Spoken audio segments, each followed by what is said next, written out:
Hello, welcome to the official after party for Sam Blake's novel, The Dark Room. I'm sorry, my cat, Mr. Tumnus, just jumped up on the keyboard. So he wanted to say hello. There we go. And off he goes.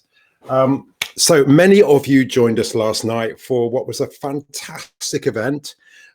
We were joined, I think, by, I don't know, maybe 100 people from all over the world. And we had readings, we had questions, we had an amazing interview with Ireland's leading ghost hunter, and we had a celebration for this fantastic book, which is already an Easton's #1 bestseller and is soaring up the other best-selling chart lists. And we're feeling very, very optimistic, given the fact we are yet again in lockdown. And today I am joined by the author of The Dark Room, who is known to you under many guises, but today joins us as Sam Blake, best-selling author, #1 best-selling author. Sam, are you there? Can you join us? I am coming in here right now. I'm on the other side. Very good. I'm disappointed there's no Daisy or Merlin or Flash at your end, because I know they're very bad behaved, my cats. Never come when you need them. So thank you very much for giving up Friday lunchtime to be with us. What does it feel like to be #1? That's very exciting. I wasn't expecting that at all. Well, you deserve it. I mean, my God, you work hard, don't you? Well, it's been a lot this time because all bookshops are closed. Obviously, we're launching in lockdown. Everything's on social, so the work on social is actually enormous. Just to try and get the message out there, because you haven't got that foot flow of people walking into bookshops and picking it up. So trying to get the message out there to everybody is yes, huge. Actually, it's been a bit non-stop, but it's all good. It's lovely. It's great chatter, and there's lots to talk about. So that is fantastic. But yeah, different. Oh, as Kim joined us. Kim is the publishing. She looks after all the publicity for Bookature and France. Brilliant! Hi, Kim. Woman from Spain. Loads of people. Thanks Coleman, so much, Duncan, Valerie, Amanda. Yeah. I think I did something wrong with the YouTube link. That's what the slide. I'm not going to say it at the start was. So we might not be on YouTube right now. But hi, Dee. Good to see you again. We're on Facebook, so that's all good. And yeah, so last night we showed the trailer that you'd made with exciting team from Exhale. And I have to say, I don't think I've worked on a book where we've had a trailer before. And actually, not only do you have one trailer, but it kind of you've got various iterations of it, haven't you? Yeah, that's lots Easons and YouTube and whatever. I thought maybe that might be a good way to start. Maybe we'll just let a few more people gather, and then we could watch the trailer. Yeah, well, that's Friday. Good. We can make that work. We should have. Obviously, what I should have done is kind of made sure biked over lots of sort of popcorn in dark room, kind of merchandise sort of things, and all of that. But we'll get to that. We like a bit of merch, don't we? Absolutely. It's important. Definitely. So let's start. Well, I'm just going to ask you an interesting question to start with. That this is your second published standalone. Yep. But it's your 5th published book as Sam Blake. Does each one kind of feel like an important moment in your writing life? Yeah, I think it does. Definitely. Well, certainly when the trilogy came out, that was huge. And then moving to the standalone, So Keep Your Eyes on Me was big. But I think that's Little Bones, yeah? Yeah, the first one, the Cat Conley trilogy. But I think everyone is, because every book's different. And I think with standalones, it's a slightly different thing because everyone feels important because it's a different story.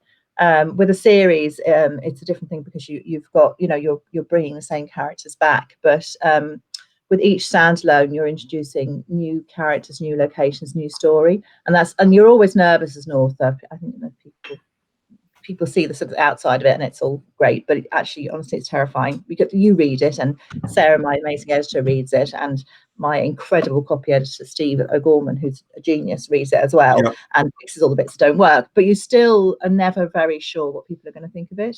Just because you love it. I always feel like you guys are my friends. You're my team. So if you love it, it's not that I don't believe you, but it's always, there's always that little bit of a worry that. Yeah, we are actually we're your fiercest critics, so we can then go on to be your Well, that's strongest true. advocates. Yep. That's very true. Yeah, exactly. So every book is as big as the next, and this one feels really big. I don't know why. I think it's just because again, it's another standalone. It's a whole new concept. First time I brought ghosts into things. First time that there's sort of there's two women sleuths in it. So that's I suppose similar in some ways to Keep Your Eyes on Me. But yeah, it feels very fresh and very different. New location. So yeah, it's good, exciting. See what people think of it. And when you're writing a series, you are bringing a lot with you from book to book. When you're writing a standalone, you are having to world build from the beginning, aren't you? So I'm not saying it's easier to write a series, but it must involve a different part of your brain, doesn't it? Yeah, it is. It's when you're writing a series, it's a bit like going into a pub and you've got everybody, like all your friends standing there at the bar, and then you're taking the story to them. So because you know who everybody is, and having said that, within each book, those characters need to have their own narrative arc as well as the story arc. So you are looking to develop them in the same way you would with a standalone. So it's a bit more complicated than just applying plot. But it is a different thing. You do know those characters really, really well, and you know their interrelationships, and you know their backstory. That the reader. So by the time you get to say book 2 or book 3, there's backstory there. In fact, I don't even know whether I even brought in Dawson O'Rourke's backstory into the Cat Connolly books, but he has a whole backstory that I know that is there yet to be mined. But and I suppose it's different with the standalones. It's a different thing. You're starting people from scratch, and you have to build them within that just the 100,000 words that you've got. So it's a different type of thing, but fun. It's good. But I suppose if you're writing a series, you can't assume that somebody has read books 1 and 2. So each book, in a way, has to be a kind of standalone within that narrative world, doesn't it? Yeah, absolutely. And regularly people come to me and, they message me or whatever, and they say, well, like, I've read No Turning Back or In Deep Water. And that's where they found me first. And then they're going back and reading things backwards. So no, it's very important that they work separately and independently, because there's no guarantee ever that somebody's going to pick them all up, or start with book 1. They can come in at any point. So from that perspective, you have to make sure that that everything works, in isolation, I suppose. Having said that, what I do try and do, I want to build a world around the books, all of them. So so Keep Your Eyes on Me keys in very slightly to Cat Connolly's world, and the Dark Room has aspects of Keep Your Eyes on Me and bits of Cat Connolly in it too, so that if you're a reader who stayed with me all the way through, you'll spot those Easter eggs, and you'll recognize maybe the names of characters or particular things, locations or whatever, the things that have happened. And that's sort of I suppose a bit of an in-joke for people to say thank you for sort of sticking with me all the way through. So good. There's some really hilarious questions coming up, but brilliant as well. So Isa says, if this book is as big as your heart, Sam, it will be massive. So that's not really a question.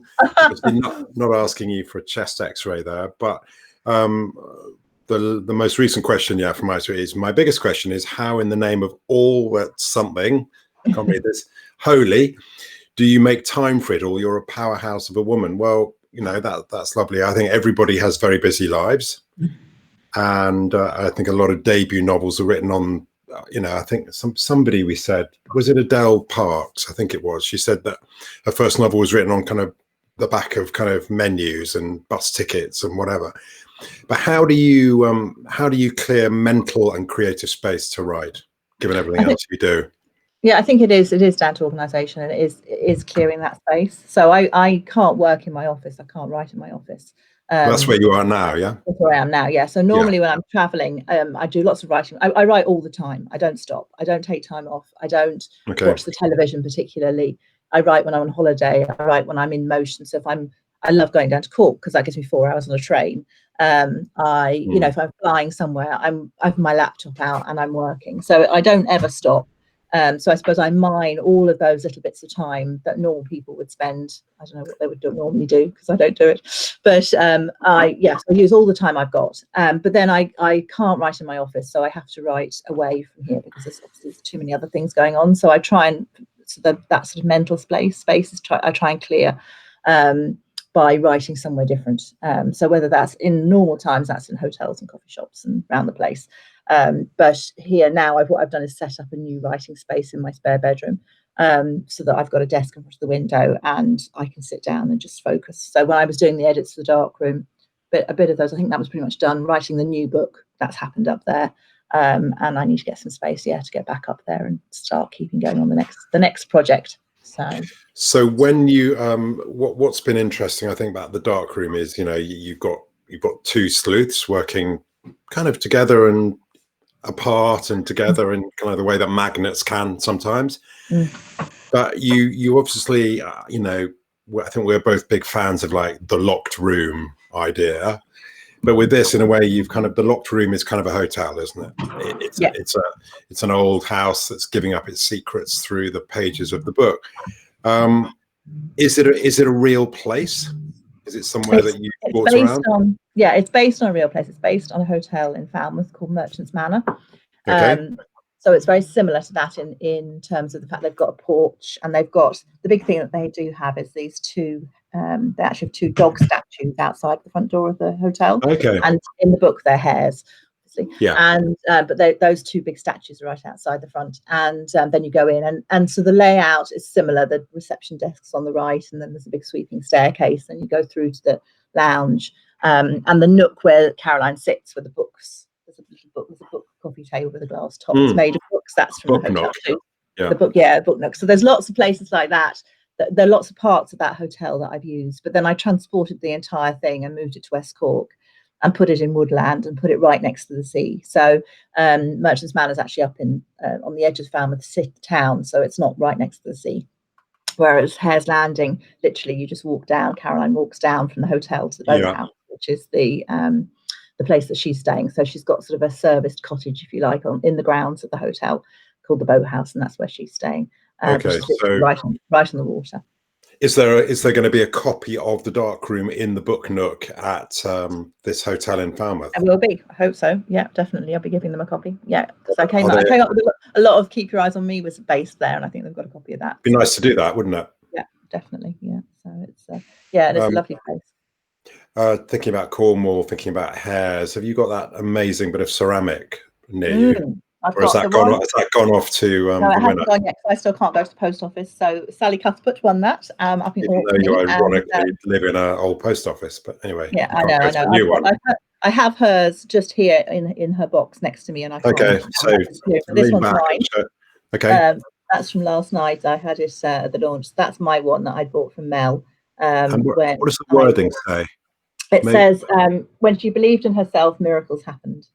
It's beautiful, and it's multiple layers of it's paint, basically, and then it's glaze. Yeah, so she gouges out the design, and then she fills it with slip, the coloured slip. Yeah. And it's a technique that was started in Italy, I think, in the cathedrals, all the floors in Europe, the cathedral floors of these tiles. So it lasts for ages, and then she puts on the crackle glaze, and it's a beautiful process. It takes about 15 firings to get to that, so there's a lot that can go wrong along the way. So they're amazing, and it was the hares really, that just gave me that. The hares connected in my head, and then the place. I think it was because of this jail building that was across the water from me when I had this idea about the girl running on the beach. It was the Hare's Landing. It's the landing place where the customs officers would have been, and that's where the landing bit came from. A lot of people, I think, have been really intrigued by that amazing piece of ceramic, and it's interesting where ideas come from. If people are interested, and I know a couple of people they're interested in contacting the artist, or maybe even getting on them. So how would they do that? melchambers.com, and on a previous broadcast, but probably not this one. That's Mel as in MEL, and then MEL, one L, and chambers.com. So melchambers.com. I mentioned you came via Sam Blake. Yeah, exactly. I had a sample of it in the. Let me just see. Anything could happen now. I'll see if it's still here. When you start sharing your darkest secrets with us. Yeah, let's see what happens now. There we go. Here we go. There it is. Brilliant. So that's the big hair, and and it's gone out into the comments now. Hopefully, her link, because now they're absolutely beautiful, aren't they? And she does all loads of different animals, and they all have different, like, they're really lovely inspirational messages. She writes all of that. That's all done in like. And Joe Nestor saying Mel is also self-taught, which adds to the magic. So that's lovely, isn't it? And Isis Care very helpfully put a put the link in on the web. But, you know, Well it's done. interesting. And I mean, this whole thing about hairs, they used to, I don't know if there still are, but they used to be hairs on Irish coins as well, didn't there? So there's a nice kind of resonance. And we can see And that. there Yeah, it we is. can just, That's it. It's there a we can go. 3D. It's a Yeah, the cutout old of an Irish original coin, isn't it? And isn't it? it's Gorgeous, laser isn't cut it? out. It's great, yeah. You can Look just see at it that. there, but Brilliant. yeah, But very they're kind of everywhere. Okay, I think what would be really good would be to try and screen the trailer. Now I'm going to give it a shot from my end, see what happens. We haven't tested this. If it doesn't do work, I need to go? I think I need to go. So I think I might need to go. I don't think you do, but let's see. Won't it be cut in half? If it doesn't work, I'll go because you might be only on your half. Chrome tab, darkroom, share. Let's see what happens. Oh yeah, it's there, but I think there's only half it. Give me a second. I'm going to go for a second.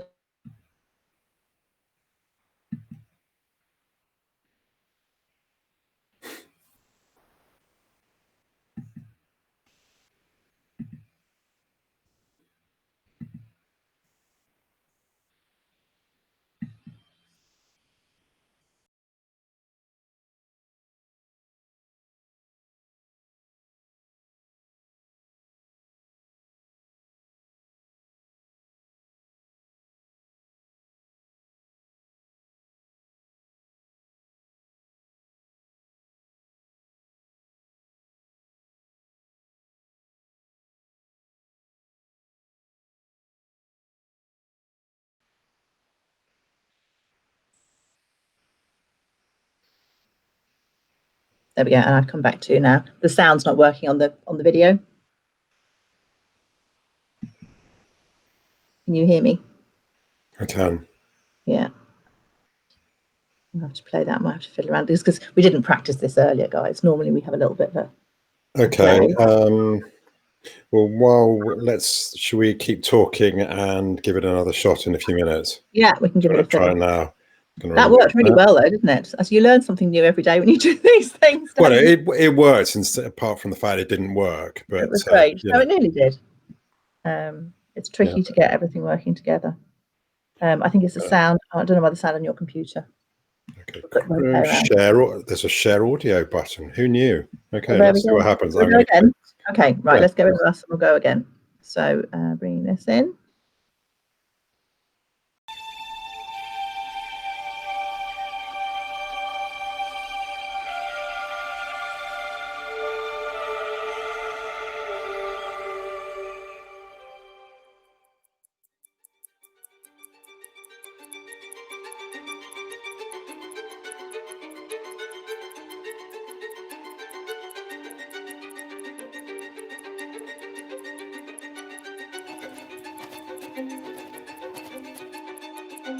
Hare's Landing, West Cork. A house full of mystery. Her partner injured. Rachel Lambert is too frightened to stay in London. Heading home to Ireland, she needs to uncover the truth behind the death of a homeless man, with links to a country house hotel. New York-based crime reporter Caroline Kelly's career is threatened by a lawsuit, and she wants some thinking space away from her job. Almost as soon as the two women arrive, Hare's Landing begins to reveal its own stories. A 30-year-old missing persons case, and the mysterious death of the hotel's former owner.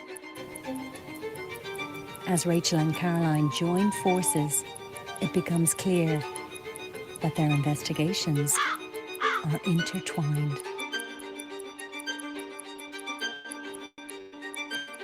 And that there is nothing more dangerous than the truth.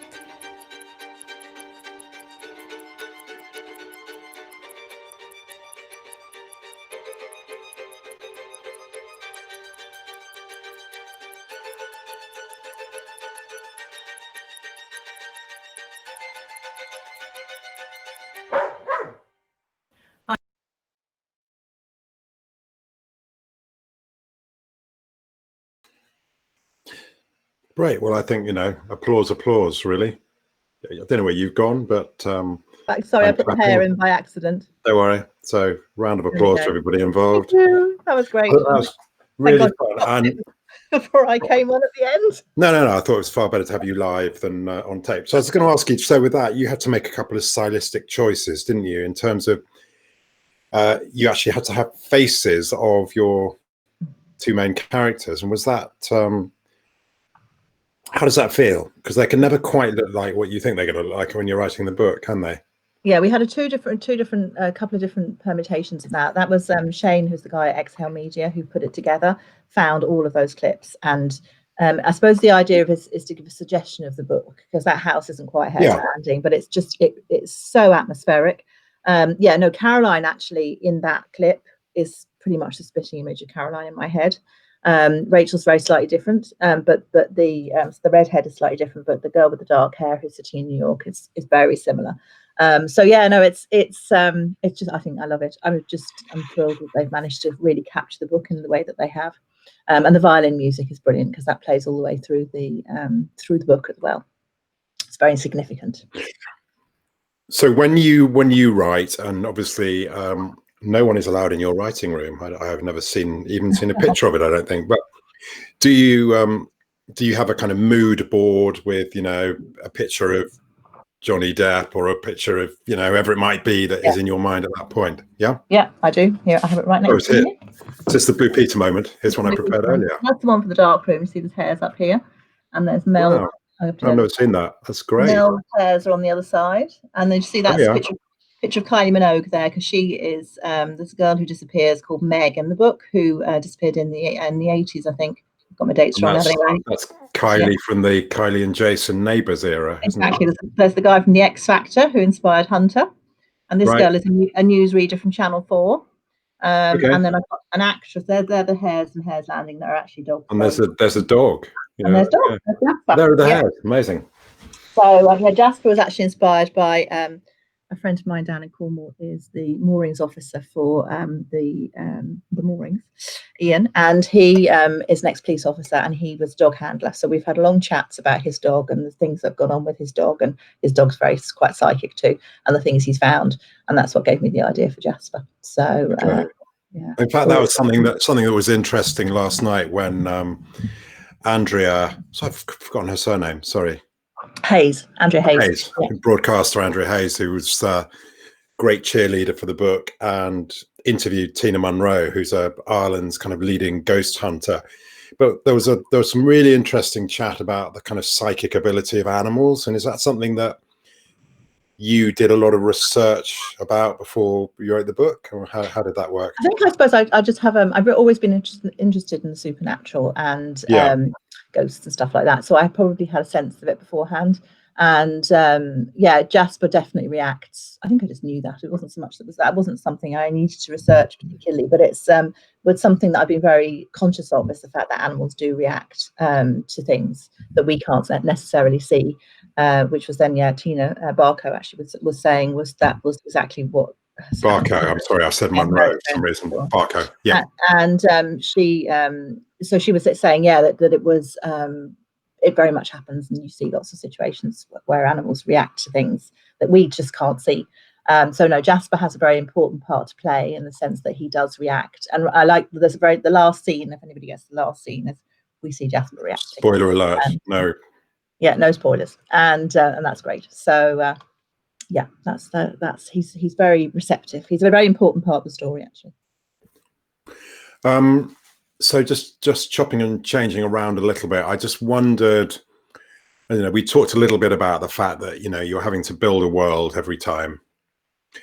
And so I always, when I talk to authors, I always sort of say, right, the opening chapter of the book, it's kind of like, when you used to go to the theatre, do you remember theatre? It was this big place, and anyway, you kind of sit down, and the first 20 minutes you're kind of getting used to the fact you're in a theatre seat and you're taking your coat off, and all these people are around you, and I think it's with a book, you've got to kind of ease the reader into that experience, haven't you? And you use a technique called foreshadowing, don't you, in this particular book? And I just wonder whether you might read us the first page, because I'd love to just do a bit of a deep dive on what you're doing there. Okay. Raised eyes, but yeah. So this is the prologue. It's the first thing someone's going to read when they open the book, isn't it? Yeah, and so we don't meet Rachel and Caroline right at the start. This is what happens right at the very beginning. Okay, so Alfie's hand shook as he slipped the letter into the mouth of the postbox, his bitten nails black against the cream of the envelope. He hesitated, holding it on the edge of the cast iron lip, glancing behind him, checking the road again. The traffic was almost stationary, lights dazzling. He looked in the opposite direction to the column of blazing red tail lights. Safe, for now. Above him, the ornate clock on the station tower clicked on another minute. The letter was thick, his spidery handwriting spread over many more sheets than he'd expected. Once he'd made up his mind and he'd begun, the whole story had come out with detail that he thought he'd forgotten. The smell of the car, the heat of the sun as they'd driven down from Dublin, the laughter. The roads had been so bad, winding and narrow, the tarmac potholed and loose, and no signposts. He didn't know how tourists found their way around the country at all. It was important to get the story right, exactly right. This could be his only chance. Things would spiral as soon as it was received, and everything would change. That's literally the first page. So that's the thing that starts it all off, really. And the thing that he's writing about is the thing that is involved. Is very important to the whole plot. And Alfie, go on. Did you write that first, or did you write that afterwards because you needed to foreshadow what was going to happen? I can't remember what I wrote first. I tell you what did happen with that is that when I was plotting out the story, I was looking. It's quite complicated because there's a lot of backstory. So and it's how do you deliver the backstory and explain what happened in the past to make it relevant to the present. Yeah. I was watching something about screenwriting, and this guy was talking about how in screenwriting to get the tension going. It was all about tension. You might have, say, you're writing a scene and you've got a bomb being delivered to an office, and the reader, the viewer knows there's a bomb because they've seen somebody build the bomb beforehand, and then it arrives, in the post, and somebody puts it under somebody's desk, and then it can sit there for the entire film. And as a viewer, you are waiting for the bomb to go off the whole time. Of course. And so therefore your tension is immediately ramped and you're immediately emotionally engaged in what's going on. And that's what I wanted to achieve with this. So I wanted the bomb going off to be there right from the very beginning. So we know something's happening and we know that there's going to be something very important in this letter. But you sort of forget about it actually as the story unwinds. So you, because there's so much happening, and then the letter arrives and then everything comes together. So so that's like the sort of the cinematic time bomb waiting underneath the desk. That's the idea of that. So I went back and then wrote that bit, but it hasn't changed. It's funny, I actually put it, the Writers Inc. guys, I mean, we've got loads of people from Writers Inc. here who are in my writers group on Facebook, and I put the prologue into one of our posts because I do these Tuesday tips every Tuesday for them, and put the prologue in, show people what it was like, the original and then the edited version, and I don't think it's changed. It's changed up just a couple of words. So which is really interesting. I was just looking up when you were talking about that. I was thinking that the Russian playwright Anton Chekhov, he famously talked about if there is a rifle on stage in the first act, it absolutely must go off in the second or third. If it's not going to go off, it's got no business being present. Absolutely. And I think that's similar to what you're talking about there, isn't it? Yes. Yeah, it's the gun on the mantelpiece. Yeah, I quite like the idea though of subverting that really, and just having things, ticking things and bombs and whatever, and none of them ever happen. But I think part of writing is about it's about creating a satisfying experience for the reader, isn't it? And I think we've all had those times when a film has just kind of stopped rather than ended, or a book sort of you've thought, hang on, what's going on here? Yeah, it's important to try and tie up the ends and have and make sure there's resolution for the characters, so that they have a story and that their story is told, and that as a reader you feel like you can feel that. I want people to feel that these people have lives and are real, and that we're only seeing them for a few brief moments, that this is a window on their world at this point, so that Rachel continues in her life as a film location scout, and Caroline will go back to New York and hopefully come back to Ireland to meet up with the young guard that she meets, but that you're saying, so you're going a window on their world, but at the same time within that story then there needs to be resolution and we need to feel satisfied at the end of it. That's very important. I mean, I think famously you kind of know almost too much about your characters. I mean, I drive you mad when I'm running show with us, and you're thinking, oh well, of course, if in the second term at university, they went to a concert by The Clash. And I'm thinking, why is that remotely interesting? But that for you enables them, if they walk into any situation, you kind of know how they're going to react to that point. Is that a fair way of putting it? Yeah, no, absolutely. And you know them, so I know them intimately. I know them like they're people. You've got a great phrase you say to it. I think we're in the reeds here. You say that. Yeah. All the detail, but also when I'm talking it through, it's hard for me to find the story.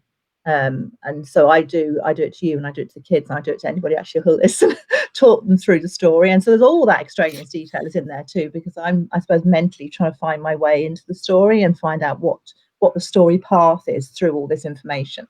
So it's like you're suddenly meeting 6 people, and you've got their entire lives in your head.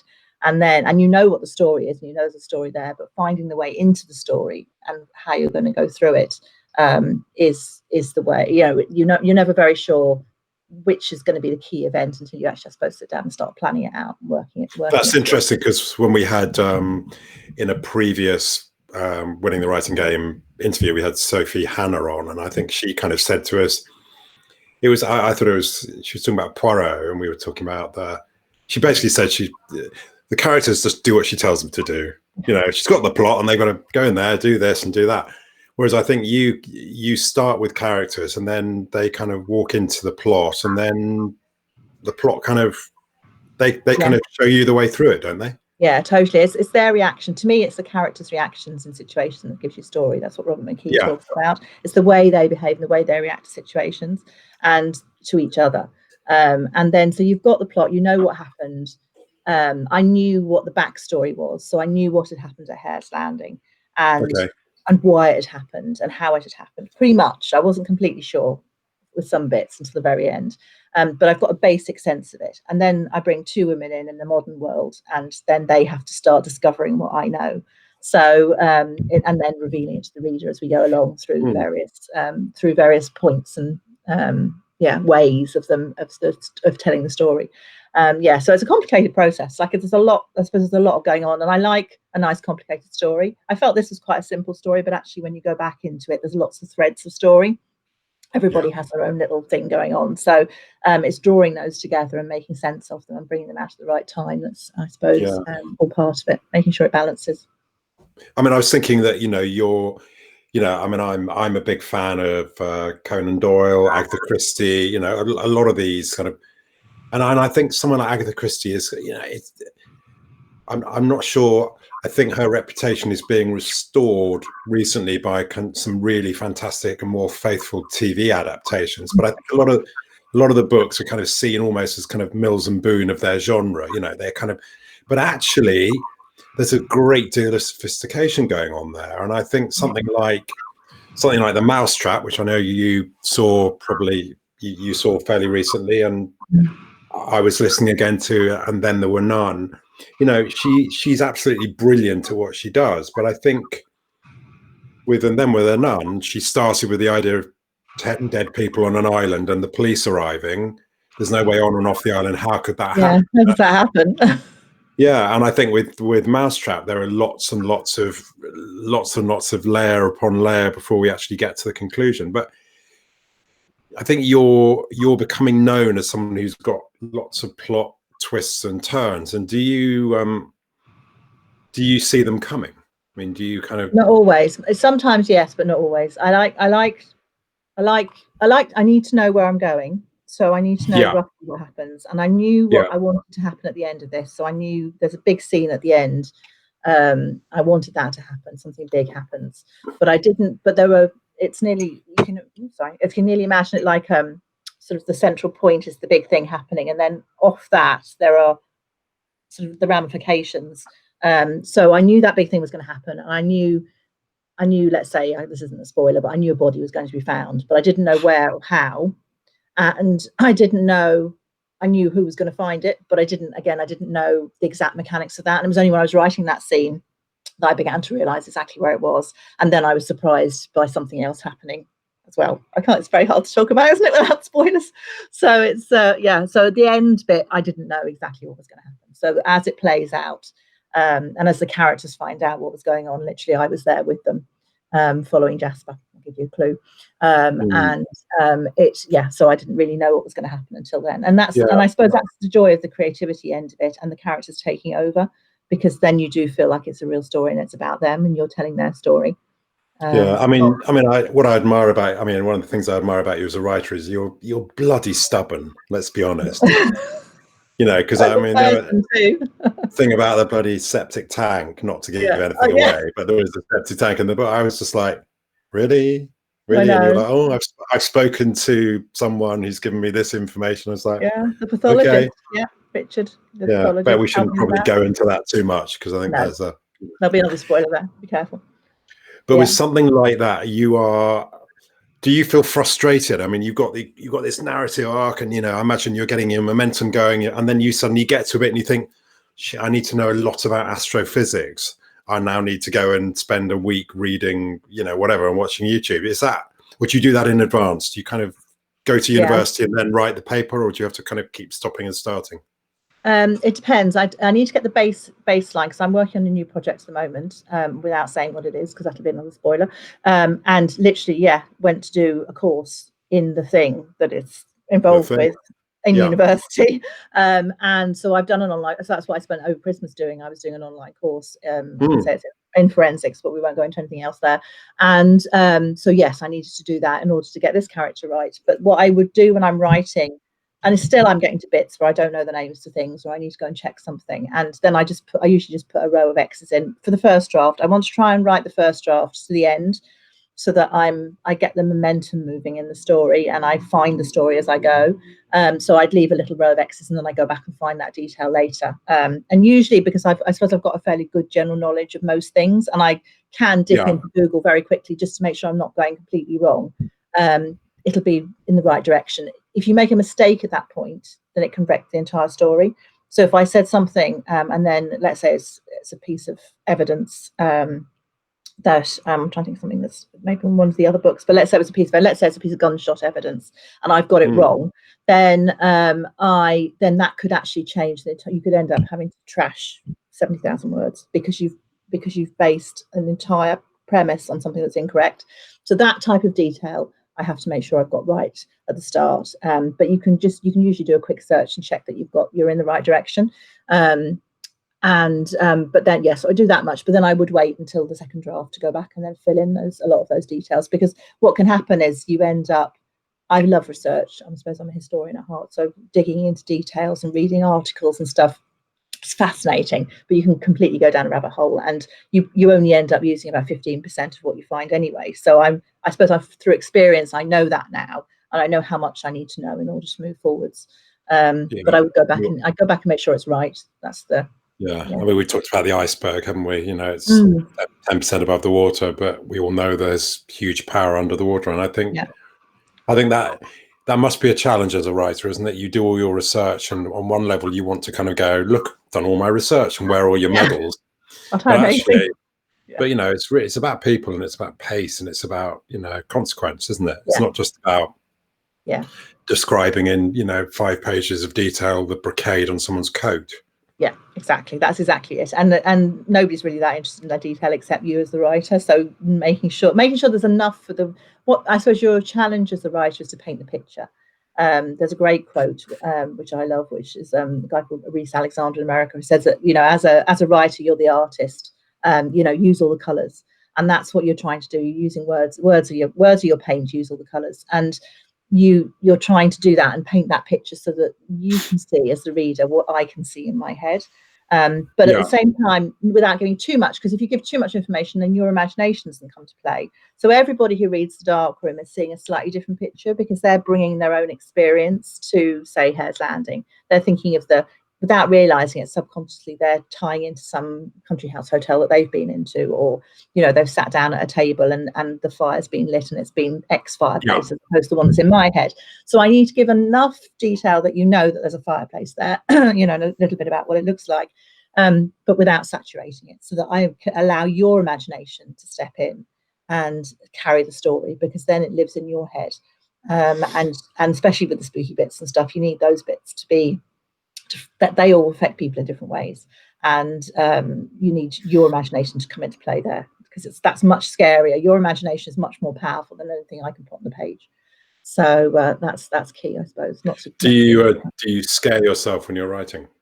I didn't with this one. I didn't realise that this was as spooky as it is. I think it's spookier than I thought it was, because I know what's happening. So I know which bits are spooky and which bits are spooky or meant to be spooky. So I suppose it's different. Yeah, but yeah, no, I do. So sometimes it's like there are moments. There are some scenes. There's a big scene at the end, the big thing that happens at the end. That's hairy, that I read, and when I write it, I can feel my heart beating, because it's very pacey and it's dramatic, and there's peril for my characters, and so yeah, I do. That has an impact on me. Yeah, definitely. So obviously we're joined by a lot of writers on a Friday. I'm not going to say wannabe writers, because I think they are writing. You know, no, there's a lot of them. Catherine Cohen's here too. She's a Cork-based crime writer. And I'm interested in dialogue, because I read a lot of manuscripts where dialogue doesn't feel authentic. So what do you do to make sure it kind of works off the page? There was a good question earlier about dialogue and making sure the two women were different. I think from France, this is in Italy. So dialogue is crucial, and making sure that the characters sound different enough that when you open the book, even if you haven't, like if you randomly open a page, that you can identify who that character is. So it's Rachel, or it's Caroline. It's very important. And when I wrote the first draft of it, they were quite similar. And it was only afterwards, when somebody said, "Oh, they're not different enough, you need to go back and look at that I went back in and made sure that so Caroline has been living in America, and so she's picked up, in the same way that I've been living in Ireland, I've picked up Irish phrases that you don't necessarily understand all the time. She has American phrases that she's picked up. So she talks about vacations, and I think I looked for words. There are certain words that you use a lot, certainly we would use a lot here, that you don't use in England, that come into the common usage. And so I was looking for words like that she would have picked up. So she has words like that, and then Rachel probably has a few Englishisms in there too, because she's been living in London. And then they have particular characteristics about themselves. So their hair is different, and Caroline wears glasses, and Rachel's got a big ring that she fiddles with. So there's little things like that I use then as to sort of ways of making sure that we know who's talking and who it is, who is in the scene. But yeah, I suppose making them different, because they're very similar. They're the same time of age, and they're both Irish, from an Irish background, but living away. So they've got that sort of outsiderness, if you like, going on in the places they're in. They feel a bit dislocated. So they're quite similar people, and making them different was important. Yeah, and quite a challenge, actually. So, but it's a turn of phrase, isn't it? Sometimes it's like a real bugbear I have a moment. I hate this use of the word super. It's become the new vario. I had a super good, but it's interesting, if you put that into a character, you've got to do it deliberately, because it will then, certainly in my mind as a reader, it will create a certain age or a certain set of resonances, and I think that's but yeah, okay, so anyone walking past your writing room at home is going to think there are three crazy people in there having a conversation like that, because you're kind of doing the Irish voice, bad American accent, and being yourself in the middle. Trying to and I do talk it through. I think we were talking about that yesterday. I do, if I'm doing a scene and there's a lot going on, particularly maybe an argument or something like that, I will read it out loud as I'm writing it, because I want to hear it, because it's as a reader, you're hearing it in your head. So I need to hear it in your head, if you like, rather than just me putting it on the page, because what I'm putting on the page and what actually the way it reads can be different. In fact, even when you go back and do a reading, you'll always find, actually, I think Sadie Smith said this, that she's still editing in her head when she does the reading, because you still find lines and words that you're like, well, that doesn't need to be there. And when you say it out loud. So it's saying dialogue, particularly speaking it out loud, makes a massive difference. So the two standalone books both have at the center of them two strong female characters. Was there a kind of did you kind of get into the dark room and think, oh, I've got two female characters again? Yeah. And is that something that you think, okay, well, that's fine? Or do you think, well, hang on, I better make sure that they're very separate to the other two characters? I mean, is there a worry that you make? Yeah. There is a question about that. Yeah. So yes. Yeah. Yes, yeah, it is like, am I repeating myself here? So I was very aware of the fact, I suppose. I don't think you are, which is why I was kind of slightly rephrasing the Good. question, but you know, no, not at all. But I think, you know, it's interesting. But I think partnerships in books are really helpful, aren't they? Because they talk to each other and they tell us stuff as a reader, don't they? You need that. If you've got a character in a book, and even if it's one character driving your story, they need to have somebody to bounce off. They need to have the Watson. They need to have the Poirot and Hastings, or they need, you know, Watson and Sherlock. Yeah. Totally. So you need to have something, and whoever it is has to be the right type of person. So so that's important, and then it's a case of working out who it is. Yeah. So no, I was conscious of that because Lily and Victoria are very different ages, so they were very different. These two are much more similar. The next book has 2 women in it too, so it's a case of somebody's going to have to read that and say, well, look, this is not working, or this is working.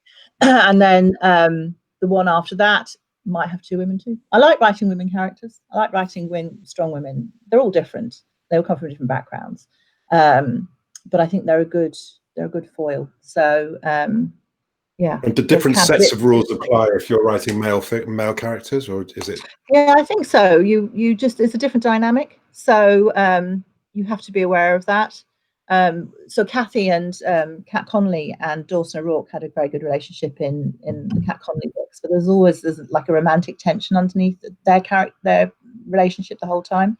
And so if you're writing a male-female character, you've got to think about whether that's a factor or how you get around that if it's not a factor. And so that's an issue. And then men react in situations differently to women. So you've got to look at your plot then and what happens. And you know, if say Caroline had been a man, and would she have believed the things that happened to her? Would she have been guided in the same way?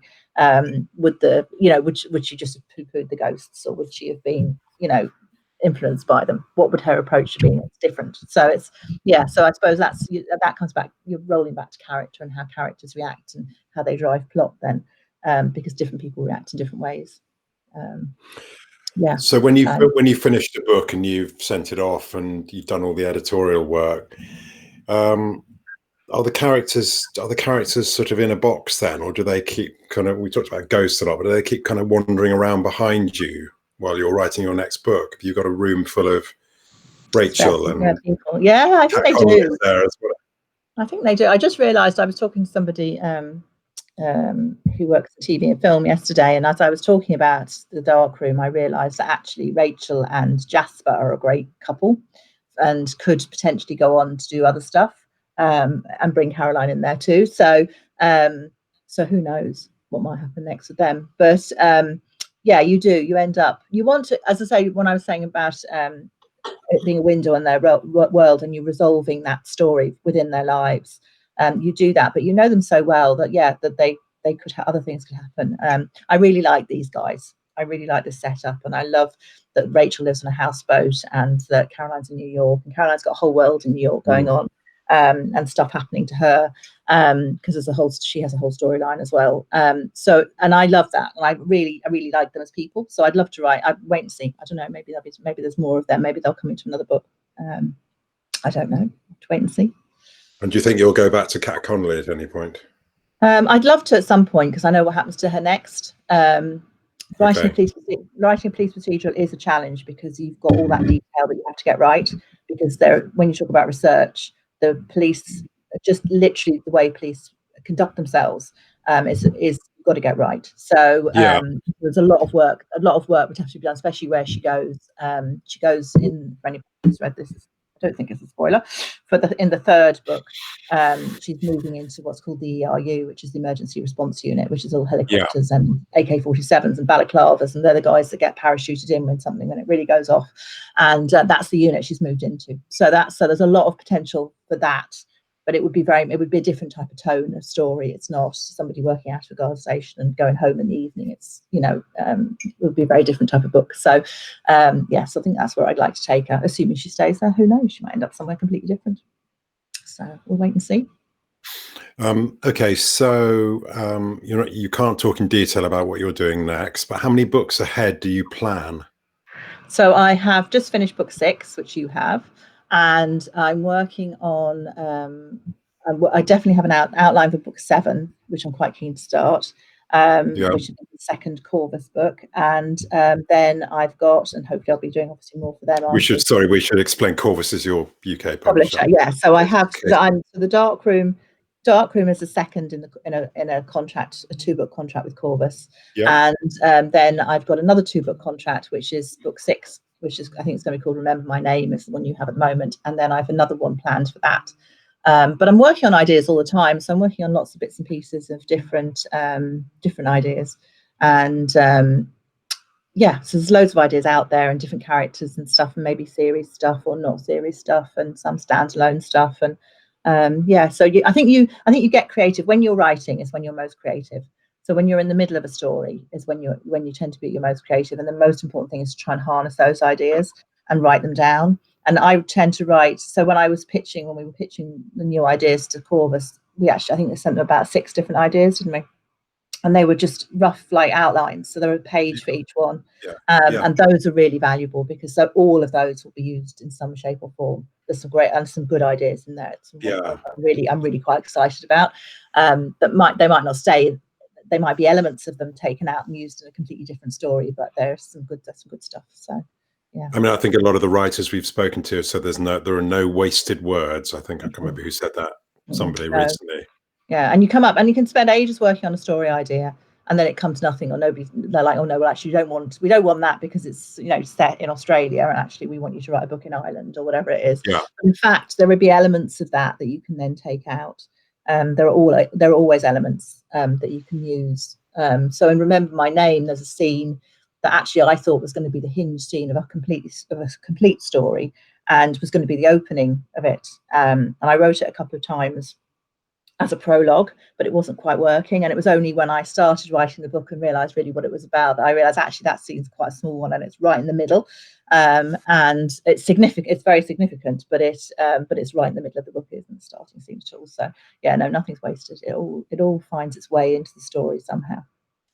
And you don't kind of learn to be a writer and then that's it, do you? It's a bit like learning to drive. You get your license, which is maybe, I don't know what that is, publishing deal, and then that's when you really learn. But it's interesting looking back at, say, Little Bones. If you were rewriting it now, are there do you think you'd make it an even better book, or is it of the time? Would that change? But it's quite, when I started writing Little Bones is different from the other 2 because I had so much more time to write it. So it's a bit more literary than the next 2 books, which are very fast paced. So it's definitely different in tone, and I can see the changes in tone. So I think if I was going to go back and redo something, I'd probably try and even out the tone between the 3 of them. But I actually like that literariness, and that's something I'm trying to get back to. So I think improving yourself as a writer and getting better with each book is really important. So I'm hoping that my writing is improving in the Dark Room, and it's a better book than the previous ones. I think the amount of time you have to write a book can make a difference too. But hopefully you get better. You can still work reasonably quickly, but can get better because you don't have 2 or 3 years. That's one of the things, when you write the first book, you've got the luxury of time to get it right. So Little Bones probably took me 3 or 4 years between different drafts, and how it started and how it ended up. I mean, it never even had Cat Conley in it at the beginning. Do you know what I mean? It was the bones were there, the artist was there, but there was no Cat Conley. It was only when I realised that somebody needed to find the bones that I realised that she needed to come into the story. So which sounds ridiculous now when you look back at it, but so you evolve constantly, and I want the books to be better, and I want the writing to be better specifically. So I think the plots will always, I can get the plot bit, but it's building the characters, making them deeper, and then improving the writing is key for me, so that each book is stronger and richer, and that maybe when you go back and read it, you see more. I can't imagine you writing a book, taking 3 years to write a book. I just think, you're like a kind of bottle now with a kind of cork that's just waiting to explode. But is that something that you had to do it out of necessity, but you now quite enjoy the kind of pace that you're imposing on your creativity? Definitely. So when you don't have a contract, it's different now, because now I'm a writer, so I have a contract, and this is what I do, and it's my and I want it to be my main job. So so now I'm focusing on the books, and they really take priority over a lot of other things, or have to, and particularly when I'm writing. So when I'm sitting down to write a first draft, and I try and clear the decks and really power into it. But when I started writing, obviously I didn't even know I was ever going to be published. So it was something that you do because you love it, and you do it because you want to tell the story, and you need to find the story. And Little Bones is quite another quite complex story with lots of layers. And I needed to find my way into that and find out what it was about. I didn't even know why the bones were there until I was 2/3 of the way through the book. So really? Yeah, literally, I was writing an interview scene, which is well into the book, nearly about a third before the end, and the character told me in the scene, explained why the bones were there, and it was one of those really weird moments. I remember emailing Alex Barkley at the time, going, "I know why the bones are in the dress," but I had no idea before. So so I suppose that took longer because it wasn't something I was doing. It wasn't like couldn't be my main priority because I had a day job too. I was building writing.ie and Inkwell and doing all those other things, and you have to make your crust somehow. So. Like Adele says, I think Adele was saying, or you said actually, that you are working. Your first book is very much on borrowed time because it's the extra time. Stolen time, isn't it? Stolen time. It's the stuff you're doing. It's like your hobby. It's the thing that you do around the edges. Yeah. Even though it's not like fishing where you put your fishing tackle away and then you walk away. And with a book, it's there the whole time in your head. It's non-stop. So it's not like a hobby that you can actually stop doing.